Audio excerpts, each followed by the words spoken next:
If I was to tell you there's such a thing as vegan fried chicken or vegan crab cakes, would you believe me? Splendiferous. Splendiferous. You should make that up. Yeah. Hey, Terrance, what are you going to tell him at NBC 12? Come on.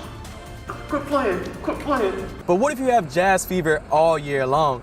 Turns out there's a jazz call right in our backyard. Money. Sir. Money. Sir. What's going on? I'm gonna need you to get out of the car until you pay for it. I got the Winnow Lotto ticket right here. I'm gonna win. Look like chicken, but does it taste like chicken? You should try it.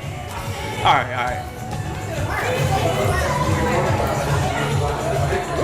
For Jenny Bonnell, it all started with a whiteboard, a marker, and a message that focused on 2 key words: be kind. I'ma catch you. I found the perfect spot in Dinwiddie where you could kick back, relax, and enjoy Mother Nature. The next drawing is tonight at 11, and I'm telling y'all, I have the winning ticket right here. And if I win, you won't see me again. A lot of kids live for sports, but for Azan Delp, Good shot. the game of basketball is his first love. Your love for the game is what? Is it this small or is it this big? This big. Azan's heart is as big as it comes, Go. but his height doesn't match it. Azan is a 7-year-old from Varina who has the height and a body of a 4-year-old. Do they pick on you because you're smaller?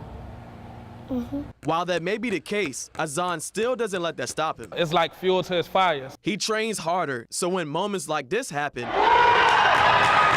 it's no fluke. And he came down and he pulled up from the volleyball line, not even the 3-point line. In the Varina Rec League, Azan is known as the little Steph Curry. What's your favorite shot to take? The 3-point line. A 3-pointer. And Azan gets the name because he's shooting behind the volleyball line on the regular, like his favorite player, Steph Curry. He's small like me, and he can make it. He does it at practice, so it's not like he just coming out here doing something that we didn't work on. With me being a competitive person, I decided to put his title to the test. So I used to play basketball too, and I was a pretty good shooter. You think you could beat me? Bring it. And oh boy, did he bring it. He beat me twice. The first time, I took him for granted. And well, the second, you can see what happened. On your side, Terrance Dixon. That's twice. NBC 12. You may always see me in my dress clothes, but I'm not doing this just for fun. I'm training for the Olympics. One Chesterfield woman is skipping next year's Richmond Marathon to train for the Olympic trials in 2020. You ready to go? Girl, you know who you're talking to. I was all state in high school. This is me talking trash to the second place finisher of the Richmond Marathon. The Richmond Marathon I ran a 2:40, so I beat that standard by about 5 minutes. Because of her outstanding time, she is now qualified for the Olympic trials. I feel like it kind of happened a little unexpectedly. Now she's training every day until 2020 with hopes of achieving her dreams. I see a marathon in your future. So with me being a former athlete myself, I decided to train with her for a day to see how hard it really was. Do you think you're gonna be able to make it up this hill? And man, she could run. It was like I was running with the Energizer Bunny. I typically run anywhere from 12 to 20 miles a day. And that's either kind of a long run through a park or I go to the track and do longer intervals. She just kept going. And I thought you said you were all state. And going. Hold on. And going. Hey, how you doing there? Not good. 1 mile down, 14 to go. You ready? No, it's a sprinter, not long distance. Let's go. I'm gonna catch up.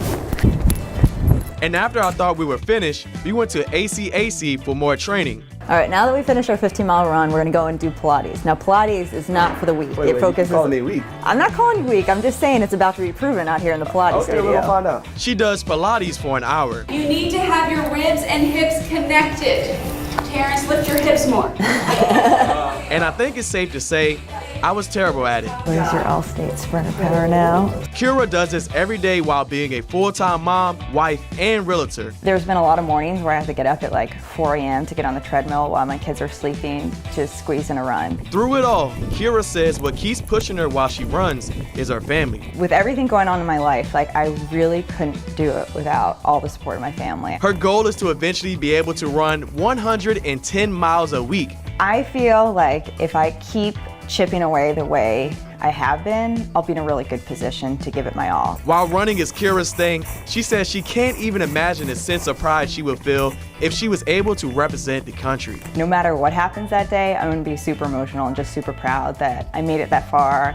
I think it's safe to say I won't be qualifying for the Olympics anytime soon. But if Kira makes it, she's gonna represent the country during a marathon event. On your side, Terrance Dixon, NBC 12. And I'm on a mission trying to find some of the weirdest hot dogs across RBA. I don't want anything with just simply ketchup and mustard. I want something crazy.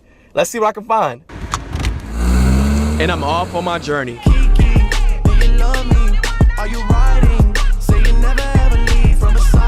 First place on my list, the Dog Wagon Plus. Dude, what's your craziest hot dog? Craziest or prettiest? Craziest, weirdest. Intimidator. Intimidator. Buffalo, go for it. All right, let me get that. What you're looking at is the Intimidator, a half-pound, all Angus made as a buffalo dog. You can make it any way you want with as many toppings, but for me, to make it through the day, I got it buffalo style. Deep fried, topped with buffalo sauce, has ranch on it, and it's topped with crunch potato chips. This gets an A+ in my book. Oh, it's my jam.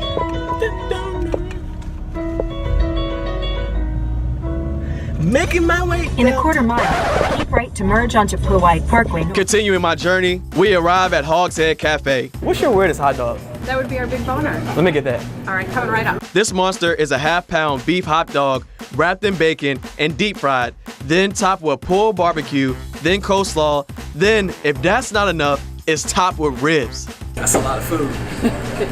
Oh my. Where do you take a bite at? What? Yeah, exactly.